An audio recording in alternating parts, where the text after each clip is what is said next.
Buenas tardes y buenas noches. Soy Silvia Mora, directora de la Fundación INEVA. Bienvenidos y bienvenidas a todos los que están hoy conectados. Un tema sumamente importante y sumamente complejo, como son las neuropatías periféricas. Así que hemos convocado a dos especialistas, la doctora Paula Landricina y el doctor Alejandro Rodríguez, con mucha experiencia en la clínica de esta patología. El tema que nos convoca lo llamamos claves para el tratamiento de la neuropatía periférica. Es decir, que vamos a centrar esta conferencia en el tema del tratamiento.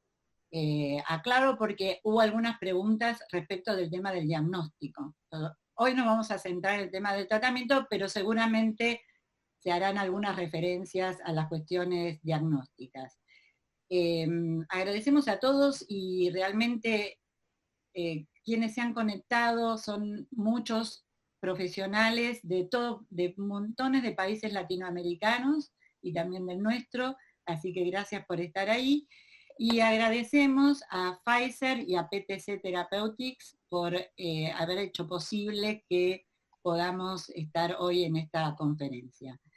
Así que, bueno, los dejamos con la doctora Paula Landricina y, bueno, será una buena experiencia de aprendizaje hoy. Adelante. Gracias, Silvia.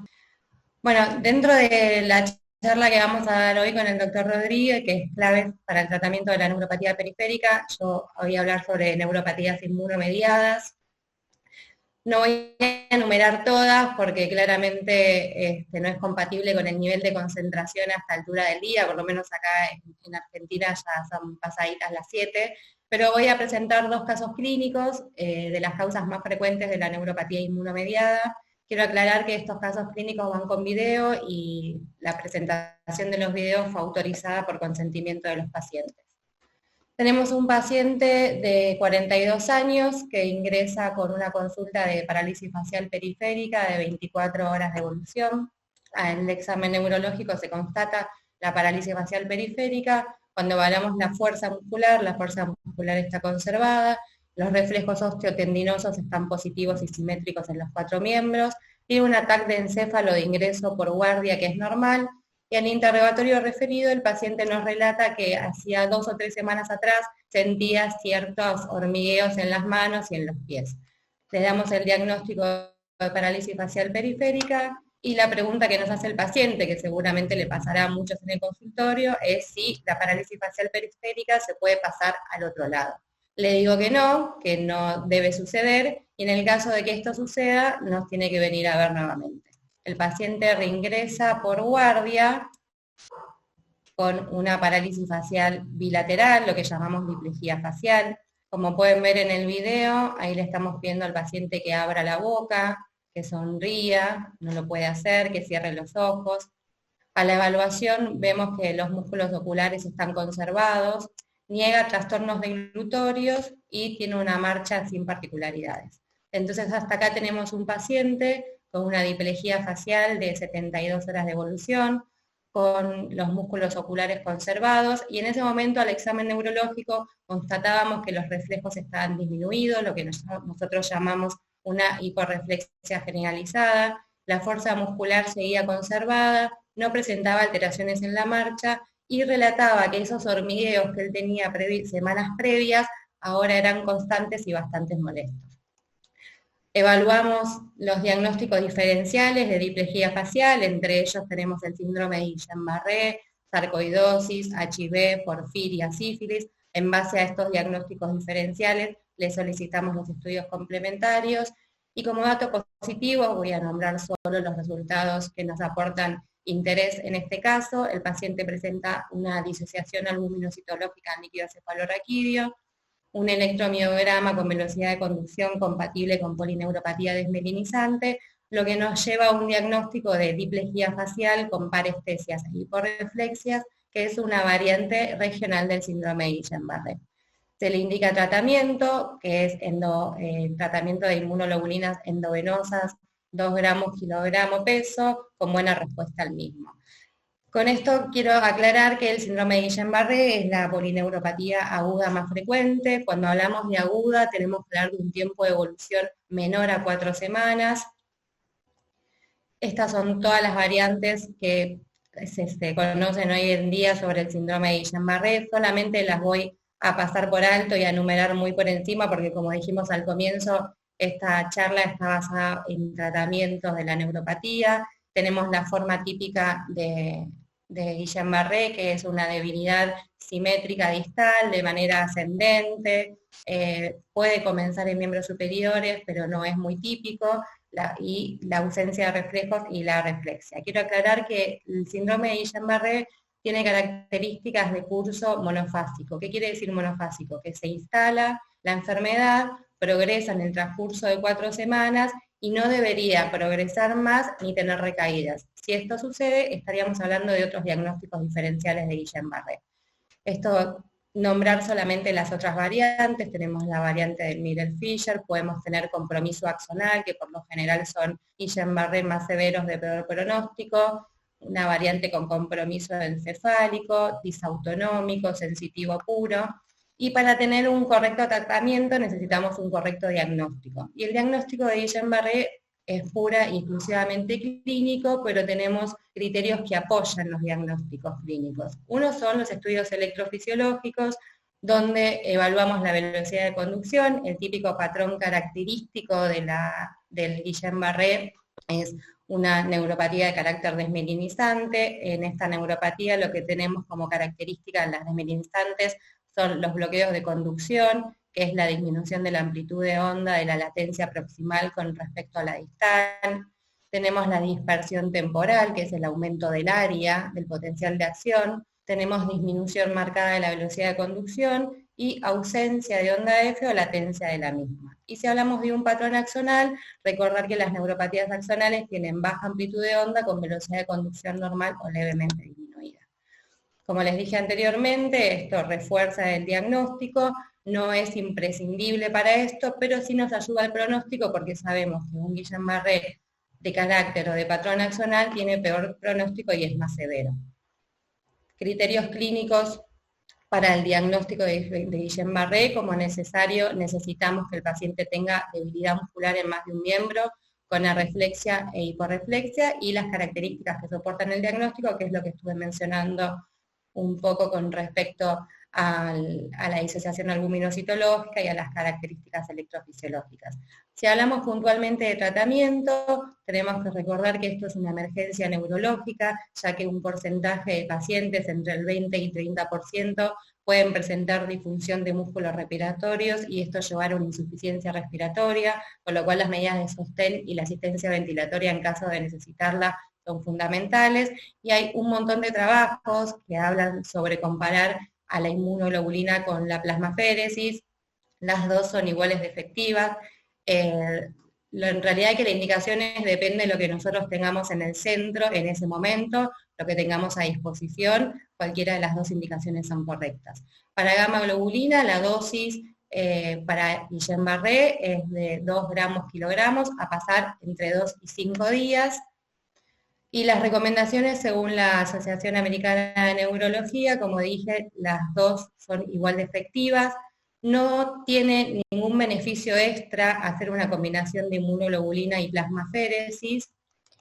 Y lo que hay que evaluar, o lo que se está evaluando mejor dicho, es que en esos pacientes de peor pronóstico, si es necesario o es beneficioso hacer una segunda infusión de inmunoglobulina.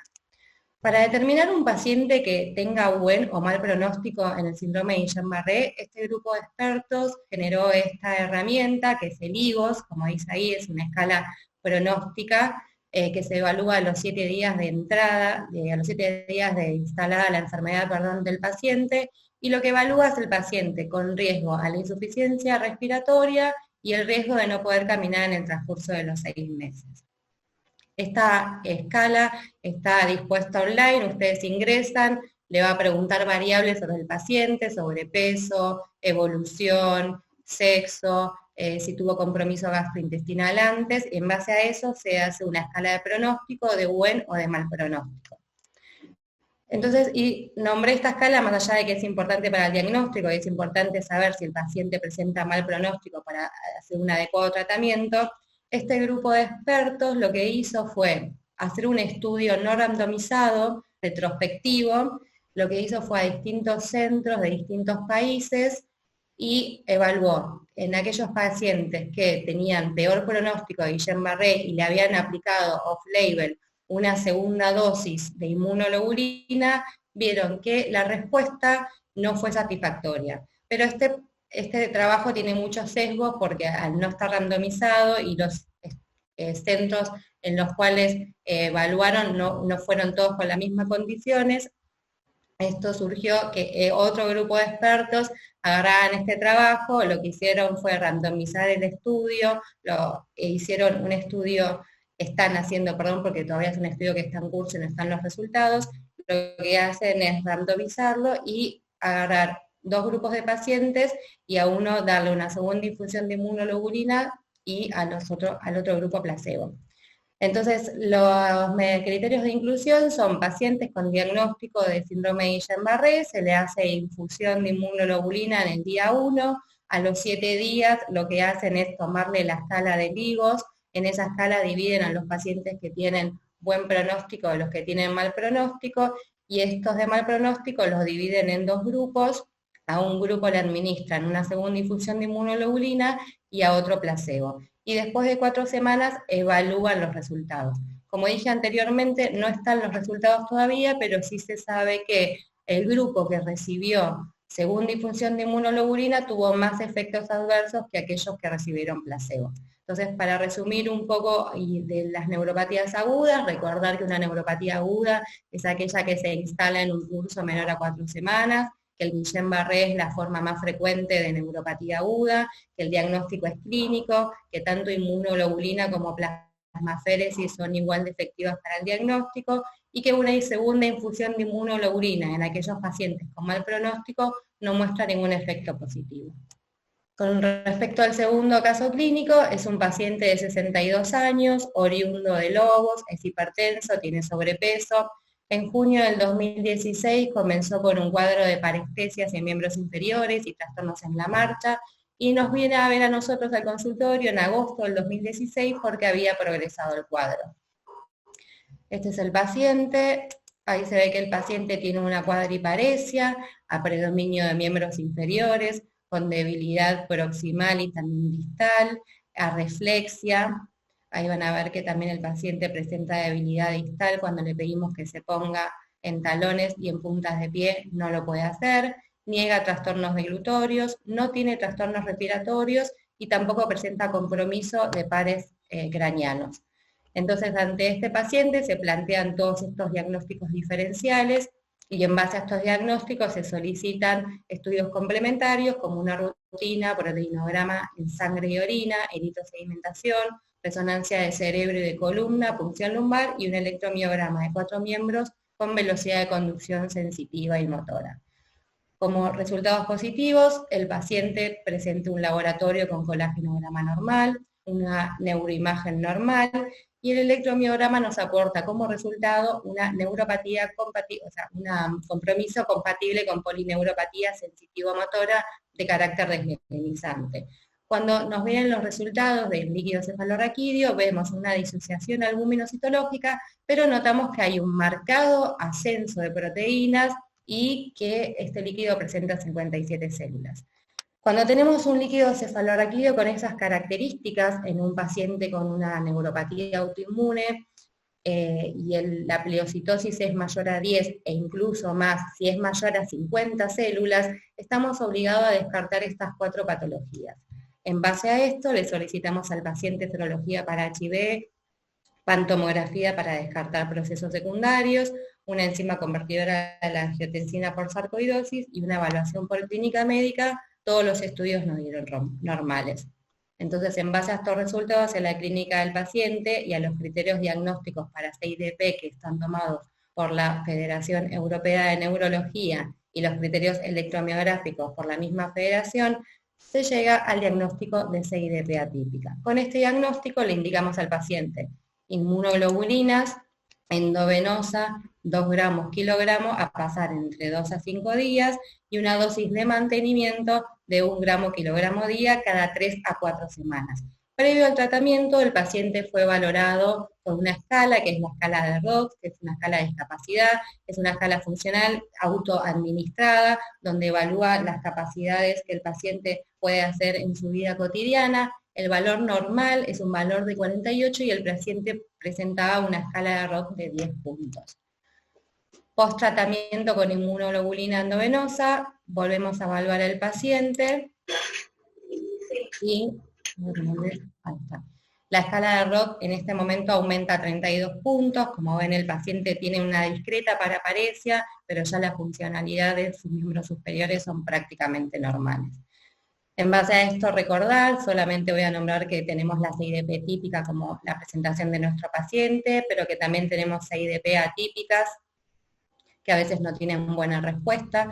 El cuadro clínico de la CIDP típica es muy característico como lo que acabo de presentar. Solamente nombrar las atípicas, recordar que podemos tener formas de presentación sensitiva motora distal, que son las DATS, que el principal diagnóstico diferencial es cualquier neuropatía a longitud dependiente. Podemos tener compromiso asimétrico motor en miembros superiores, que es la CIDP de Lewis-Summer. Podemos tener compromiso exclusivamente motor o sensitivo, y también podemos tener una variante con compromiso de pares craneanos, neuropatía distal y ataxia, que es el Kahneman. Recordar los diagnósticos están basados en la clínica y en los estudios complementarios, y el tratamiento, no hay un consenso determinado de cuál droga elegir puntualmente para iniciar el tratamiento de CIDP. Tanto el corticoide como la inmunoglobulina y la plasmaféresis son tratamientos de primera línea, y los tres disminuyen la discapacidad del paciente. El tema de elección es la clínica que presenta el paciente y las contraindicaciones que el paciente pueda presentar en base al tratamiento que vamos a seguir.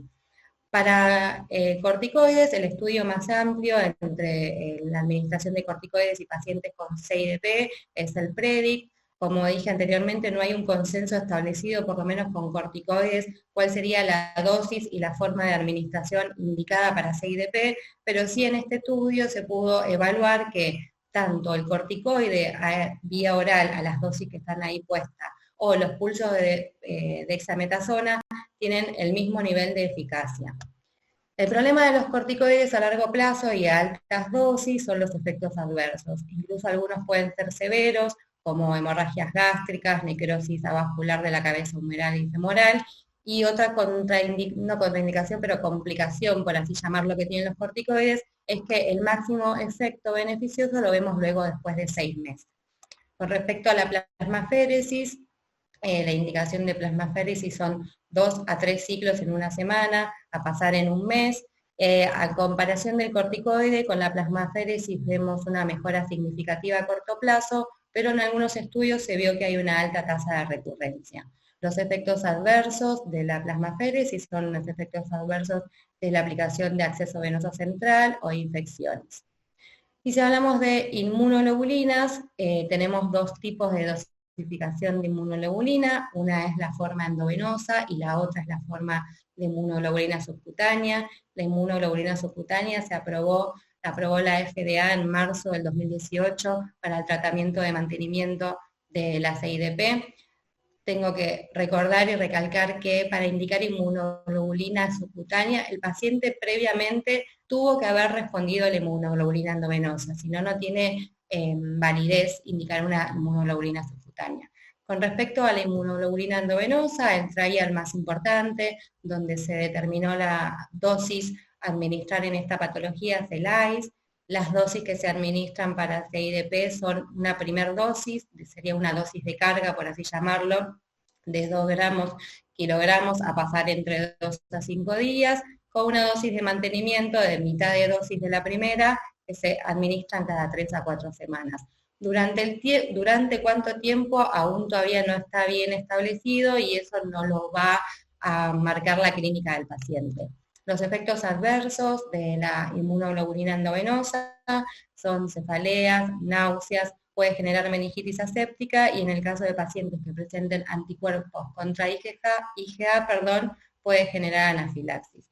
Y si hablamos de inmunoglobulina subcutánea, el trabajo más grande de CIDP e inmunoglobulina subcutánea fue PAT.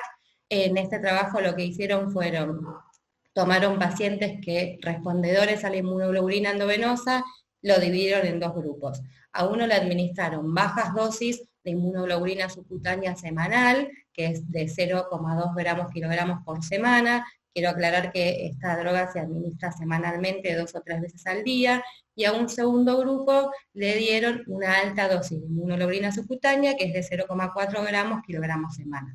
Y el resultado demostró que las dos dosis son iguales de efectivas para el tratamiento de mantenimiento de la CIDP. Los efectos adversos de la inmunoglobulina subcutánea son complicaciones locales en las infusiones y cefaleas. Este es un artículo donde evalúa qué indicar en la dosis en el tratamiento de mantenimiento, si inmunoglobulina subcutánea o inmunoglobulina endovenosa. La realidad es que los dos tratamientos son efectivos. La diferencia entre uno y otro radica en que la inmunoglobulina endovenosa tiene un pico bastante rápido de dosis adecuada para el tratamiento, pero tiene una vida media de 21 a 30 días, donde hace un descenso bastante marcado de droga en sangre. Por eso la aplicación de la inmunoglobulina es cada 3 a 4 semanas. En cambio, la inmunoglobulina subcutánea, si bien tarda más tiempo en alcanzar la concentración sérica, al tener una administración semanal, uno ve que la dosis de droga en sangre se mantiene más estable. Y para pasar a un paciente de inmunoglobulina endovenosa a inmunoglobulina subcutánea, la recomendación es empezar a bajas dosis de inmunoglobulina subcutánea semanal, y según respuesta ver si necesita la segunda dosis de 0,4.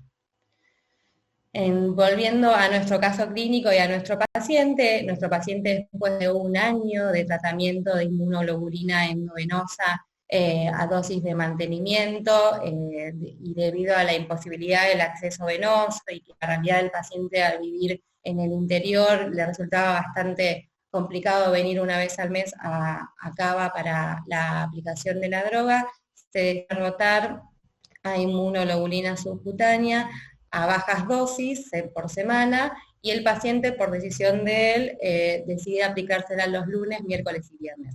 Quiero aclarar que es mucho más práctica esta forma de administración porque los pacientes lo hacen desde su domicilio.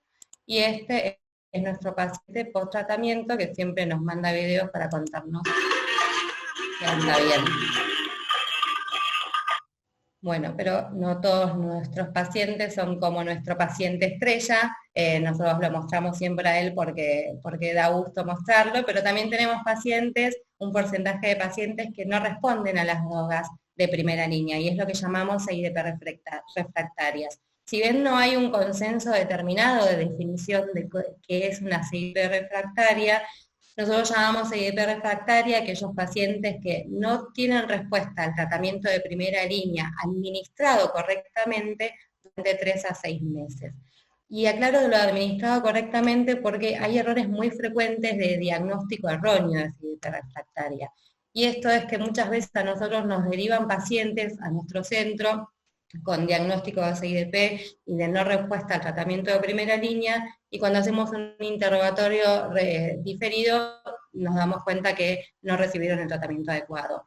Otro error común es que en realidad el paciente no tenga una CIDP, tenga un diagnóstico diferencial a esta patología, y antes se decía que si la CIDP no respondía al tratamiento de primera línea no era CIDP, pero hoy se sabe que hay variantes agresivas de CIDP, como los síndromes con anticuerpos de neurofacina, que esto la realidad que es un capítulo aparte, pero estos variantes agresivas no suelen responder a los tratamientos de primera línea porque tienen IgG tipo G4 y suelen tener mejor respuesta a rituximab. Y otro dato importante a tener en cuenta para determinar si un paciente es refractario o un tratamiento o no, es que previamente tenga una evaluación objetiva de respuesta al tratamiento. ¿Esto qué quiere decir? Que previo al tratamiento se le realice una escala de discapacidad y que tengamos una medición de fuerza por dinamómetro. Estos son diagnósticos diferenciales y otros tratamientos con lo que tiene que ver con respecto a CIDP, son las drogas que están ahí en el slide, la azatioprina, rituximab, ciclofosfamida, ciclosporina.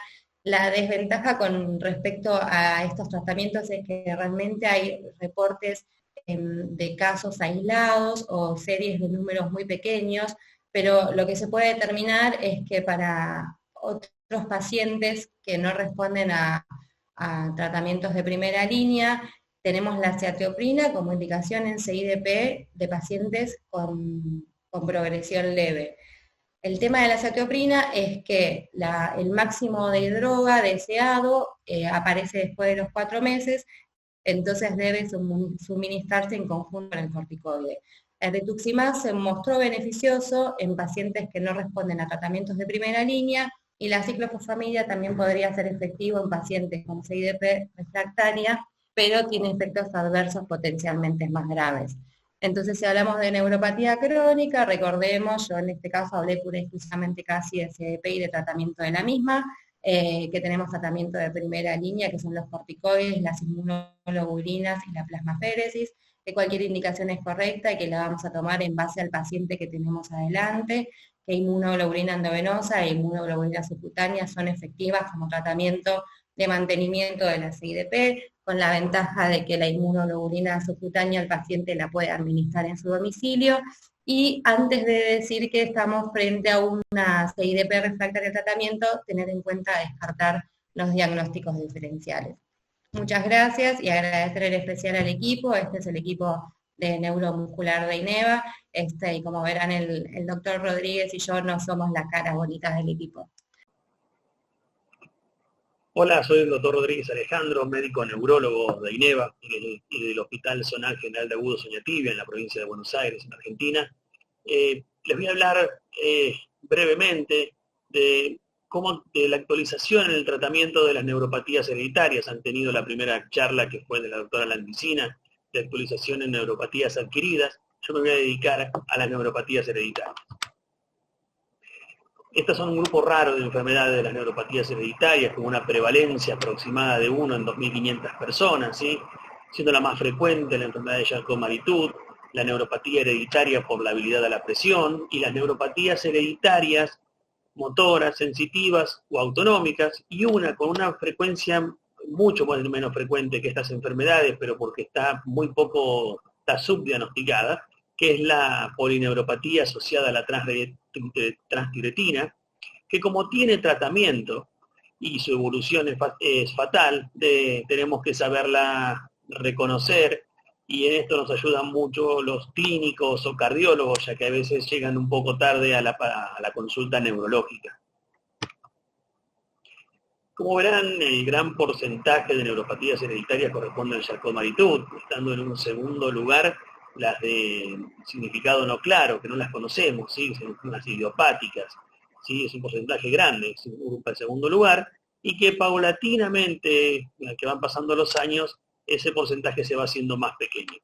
Vean acá a la izquierda que está el gráfico de todos los genes que comprometen al nervio y a la mielina y al axón, que son muchos y uno no pretende que se lo sepan. En un detalle más grande, vean todos estos genes, ¿sí? Hay paneles para cada uno de estos genes, pero nosotros no solemos hacer todos los genes, salvo que alguna condición así lo indique, porque sabemos que hay 4 genes, ¿sí? A los que llamamos los Big Four, en el que son el gen del Charcot-Marie-Tooth tipo 1, que es el PMP22, el gen ligado al cromosoma X en el Charcot-Marie-Tooth, que es el GJB1, y los otros que son Charcot-Marie-Tooth tipo 2, que es el MPZ y el MFN2. ¿Sí? Son los 4 genes más comunes que se llevan ese porcentaje grande, casi un 80-90% de todas las neuropatías hereditarias. Por eso les digo que primero tienen que testear estos genes para luego hacer algo más específico buscando otros genes y en función del fenotipo que tenga el paciente. En cuanto a los tratamientos y a los avances, que es lo que yo les quiero hablar, hay muchos estudios, sí, muchos están en cursos, pero solamente hay un tratamiento aprobado para la amiloidosis familiar, por eso yo hago especial énfasis en esta enfermedad luego, sí, en el tratamiento. Y en cuanto a estas denominadas Big Four, no tienen a la fecha un tratamiento efectivo, si bien se han usado muchas opciones. Por ejemplo, el ácido ascórbico, vitamina C en altas dosis, no ha tenido resultados positivos.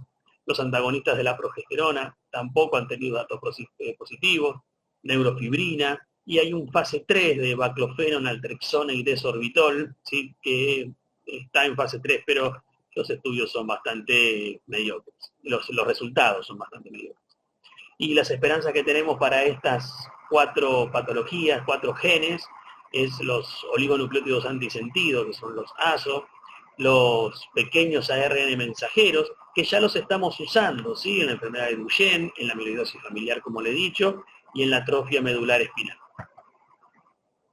Entonces, entrando a esta polineuropatía amiloide hereditaria, en la cual nosotros tratamos de concientizar para que la conozcan, sepan que es una enfermedad que fue originalmente descrita en Portugal, pero que por nuestra cercanía con Brasil y su inmigración que tuvo de Portugal a Brasil, nosotros acá en Argentina y en el resto de Latinoamérica hay pacientes y hay mucho más de lo que nosotros consideramos o que hemos encontrado, por eso los testeamos a estos pacientes cuando tenemos la sospecha, por el lugar donde han nacido y por los síntomas que tienen. Sepan que la TTR, ¿sí? Es la proteína que transporta, que se sintetiza en el hígado, ¿sí? Que transporta vitamina A, ¿sí? Es la prealbúmina, ¿sí? Y que es un tetrámero que cuando está bien formado es soluble, no se deposita en ningún lado, pero cuando el tetrámero pierde, se desestabiliza porque está mutado y pierde su configuración normal del tetrámero, se deposita como amiloide en los órganos más comunes que afecten, depende de la variante que tenga, causando la patología en el paciente. Por ejemplo, los pacientes pueden tener manifestaciones cardiovasculares, autonómicas, gastrointestinales, lo que se llama un túnel en el carpo bilateral, ¿sí? Que es muy común de ver en estos pacientes, que no tienen una causa, pacientes jóvenes de 30 años con túnel del carpo bilateral asociado a trastornos gastrointestinales, neuropatía dolorosa, disfunción autonómico, disfunción cardiovascular, más un nacimiento en alguna zona endémica del país en donde uno está, por ejemplo acá en Argentina, es en la zona centro-sur de la provincia de Buenos Aires, uno tiene que sospechar esta enfermedad. Fíjense en el cuadro que está acá abajo, ¿sí? Donde cuántos médicos vieron a los pacientes antes de hacer el diagnóstico, y hay casi un 30% de que lo vieron 25 médicos el paciente, o 2 médicos siempre, solo uno, el 10%, es muy bajo alguien que lo haya visto y enseguida pensado en el diagnóstico. ¿Y por qué es necesario saber esto? Fíjense que la duración antes del diagnóstico es de 3 años, se tarda hasta el diagnóstico se trata 3 años, puede tardar el paciente en llegar al diagnóstico, y lo más importante es que el paciente después del diagnóstico, porque estamos llegando tarde, su expectativa de vida en la que predomina la cardiomiopatía es de 2 a 5 años, y en la que predomina la polineuropatía es de 8 a 10 años. ¿Y dónde focalizamos el tratamiento de esta enfermedad? Inicialmente se focalizó en el trasplante de hígado, que es donde más se produce la proteína, para luego, ¿sí? al pasar los años, se pudo empezar a buscar distintas focalizaciones de donde se podía detener la producción de la transtiretina, y entonces lo primero que uno piensa es bloquear la producción en el hígado. Si uno puede bloquear la producción en el hígado, no se depositaría el tetrámero. Esos son los nuevos fármacos de lo que les decía, los oligonucleótidos antisentidos o los pequeños ARN mensajeros, ¿sí? También tenemos disponibles, ya con el tetrámero ya está con su conformación alterada, para estabilizarlo, sí, pero de ahí la producción sigue. Lo que hacemos nosotros es tratar de que no se desestabilice, ¿sí? Tenemos drogas también para eso, y el foco importante que se está tratando de ver es ese amiloide depositado, tratar de sacarlo del lugar donde se depositó, que es lo más difícil y lo que por ahora no se ha logrado. Les decía que lo primero, en el año 1990, fue el trasplante de hígado para el tratamiento de esta enfermedad, y luego aparecieron estos fármacos rápidamente. En un año todos aparecieron: diflunisal, patisiran, tafamil y sinotersen. Son los fármacos que tenemos actualmente, salvo el diflunisal que no está recomendado. El resto son los que tenemos como opción de tratamiento de esta enfermedad. En cuanto a los estabilizadores de esta proteína, que como yo les decía, fue la primera línea de tratamiento, si bien ya hay otra línea de tratamiento, como son los otros fármacos que voy a hablar, esto lo que hace es estabilizar, está indicado en el estadio 1 de la enfermedad tiene 3 estadios, el estadio 1 es el más leve que tiene el paciente y es donde uno podría usar un estabilizador, ya después el compromiso es tan importante que el estabilizador no tendría sentido. Al principio fue solo efectivo en la mutación más común, que es la Val30Met, ahora se usan todas las mutaciones. Es bioral, ¿sí? 20 miligramos por día, y se está ya por aplicar en pacientes, también indicar en pacientes con compromiso cardiológico en dosis altas, en 80 miligramos día.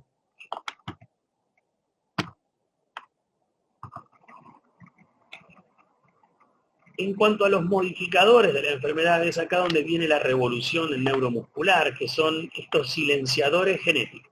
O sea, mediante una pequeña molécula, un ácido ribonucleico pequeño de interferencia, que aborda específicamente una secuencia conservada en el gen de en el ARN mensajero de la transtirretina mutada y de las naturales también, lo que hace es que al cambiarle su conformación es degradado y al no tener este ARN mensajero no se puede producir la proteína, ¿sí? Entonces la síntesis de TTR se reduce y esto es un potencial beneficio para prevenir la amiloidosis y disminuir sus depósitos. Acá hay un gráfico de cómo se infunde el paticidad. El paticidad es endovenoso, en nanopartículas, que se endocitan como vacuolas dentro del hepatocito, y dentro del hepatocito, al liberar este ARN mensajero pequeño de interferencia, lo que hace es impedir que se sintetice la proteína TTR. Se administra en forma endovenosa cada 3 semanas, está indicado en todas las mutaciones, y lo que demostró fue que redujo esta escala, la escala de NIS más 7 es la escala que mide la discapacidad en el paciente, y en los pacientes que estaban con patisiran, su progreso fue de -6, o sea que hasta mejoró en esa escala del paciente, y en los pacientes que estaban con placebo empeoró en 28 puntos, con lo cual por eso se coincidió que el patisiran era efectivo para tratar esta enfermedad. Vean acá en este gráfico como los pacientes tratados con patisiran, sus niveles de transferritina circulante mutada bajaban hasta más de un 70% contra el placebo, donde se mantenían estables. Las escalas que yo le dije, con placebo cómo iban aumentando, contra patisiran, el tratamiento con patisiran, donde se mantenía o hasta mejoraban, las 2 escalas, ¿sí? Son 2 escalas de discapacidad que se miden, Norfolk y NIS 7. Los efectos adversos de la droga son tan no relacionados con la infusión, son muy leves, ¿sí? Inespecíficos de todas estas drogas, ¿sí? Por eso les digo que en resumen es muy bien tolerado, y está indicado en los estadios 1 y 2, ¿se acuerdan que el tafamidis solo era para 1? Este es 1, 2, y 3 es sin un criterio médico porque ya está en un estado muy avanzado, y casi nunca nosotros indicaríamos patisiran en el estadio 3. Una cosa importante para el patisiran y todos estos que interfieren en la síntesis de TTR, como transporta vitamina A, la disminución de la síntesis acarrearía un déficit de vitamina A, con lo cual deben estar corregidos los niveles de vitamina A previo y luego se deben mantener con suplementos de 2.500 unidades de vitamina A por día para evitar un problema, una potencial toxicidad ocular, ¿sí? El otro fármaco que tenemos, que es similar, pero que actúa como un oligonucleótido antisentido, ¿sí? También inhibe la producción de transferritina humana, se une el inotersen al ARN mensajero y provoca la degradación de este ARN mensajero, impidiendo que la proteína se codifique y no haya en circulación. Entonces evita también la síntesis de la proteína TTR en el hígado. El inotersen, a diferencia del patisiran, se da subcutáneo y es en forma semanal. Fíjense acá la explicación, el cuadro de cómo el inotersen se une al ARN mensajero. Al cambiarle su conformación, es degradado por ARNasas e impide la traslación a la proteína. Lo mismo que el patisiran, ya como les decía, yo antes con el patisiran, con el inotersen, no hay diferencias entre uno y otro fármaco, nada más que las maneras en indicarlo. Uno es endovenoso, el otro es subcutáneo. demostró también disminuir significativamente en comparación con placebo en las escalas, ¿sí? En la progresión. Acá está en el gráfico, ¿sí? Donde se ve también contra placebo y con inotersen cómo el paciente se estabiliza con inotersen en sus escalas y deja de progresar. Lo mismo que patisiran, menos TTR en suero es un riesgo de menos vitamina A, entonces hay que darle suplemento y previamente dosarla y mantenerla en la estabilidad la vitamina A. Algo especial que tiene el inotersen es que en el estudio que se realizó en algunos pacientes produjo una trombocitopenia severa y una glomerulonefritis, por lo cual los pacientes deben ser controlados. Cada 2 semanas se hace un control de plaquetas. Si el paciente está por arriba de 100.000 no hacemos ninguna conducta, por abajo de 100.000 empezamos a hacer conductas según este cuadro. En la experiencia que tenemos nosotros acá en Argentina, con la doctora Paula Landricina en INEVA, no hemos tenido gran problema. Actualmente tenemos 2 pacientes en seguimiento con inotersen, de 10 que hay en la Argentina, de 8 más, y no hemos tenido este problema porque están muy bien monitoreados. En conclusión, el diflunisal que yo les había hablado, ya no se usa, era un estabilizador, tenía problemas adversos gástricos severos.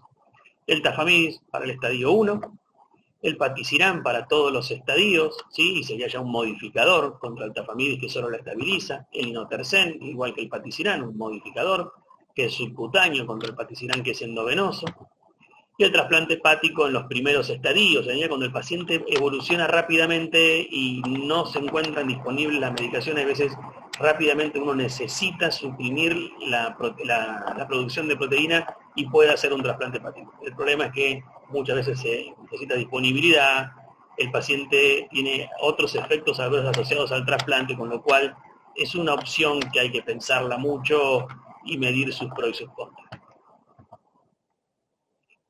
Y para cerrar con esta charla y la otra charla que dio la doctora Landricina, me gusta ver la línea de tiempo de tratamiento de las neuropatías, ¿sí? Tanto de las adquiridas como las hereditarias, cómo fue evolucionando, ¿sí? Al inicio era solamente esperar al paciente, no había ningún tratamiento para ninguna, era tiempo, esperar que el paciente tuviera mayor compromiso y no podíamos hacer nada. Luego tuvimos los corticoides que nos ayudaron enormemente con las adquiridas y también para diferenciar las adquiridas de las hereditarias. Las que no respondían al corticoide suponíamos que eran hereditarias y las que sí respondían sí eran adquiridas.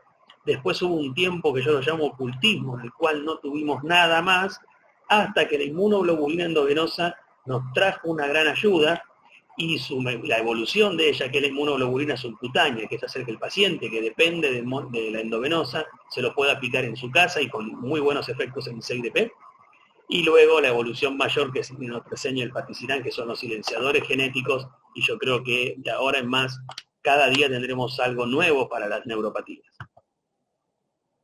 Y antes de terminar la charla, quiero invitarlos a que puedan ver, a que puedan ingresar a la página de la Fundación de INEVA, y el que así lo desee, inscribirse en este seminario, ¿sí? Que es el diagnóstico de neuropatías periféricas. Hemos diseñado junto con la doctora Landricina el primer seminario en el cual nos dedicamos al diagnóstico de la neuropatía periférica, hereditaria, adquirida, también en la patología del músculo, en la patología de la unión neuromuscular, pero en esta primera etapa lo que vamos a hablar es el diagnóstico de las neuropatías periféricas, ¿sí? Tratando de enfocarlo para los médicos tanto generalistas, neurólogos generalistas, que necesiten encontrar un fácil diagnóstico y claves para hacer el diagnóstico de la neuropatía periférica. Yo los invito al curso. El curso está diseñado en estos módulos, en el cual tenemos la introducción, las claves para el diagnóstico, las neuropatías periféricas, las tóxicos, las metabólicas, las autoinmunes y las hereditarias, y tiene una evaluación final sobre los contenidos que hayan visto y que podamos nosotros evaluar en este seminario. Les agradezco mucho por la atención de esta charla y espero encontrarlos nuevamente en alguna de las charlas que realicemos junto con la Fundación INEVA, y los saludo y darles muchas gracias por el tiempo que han dedicado a escuchar esta charla.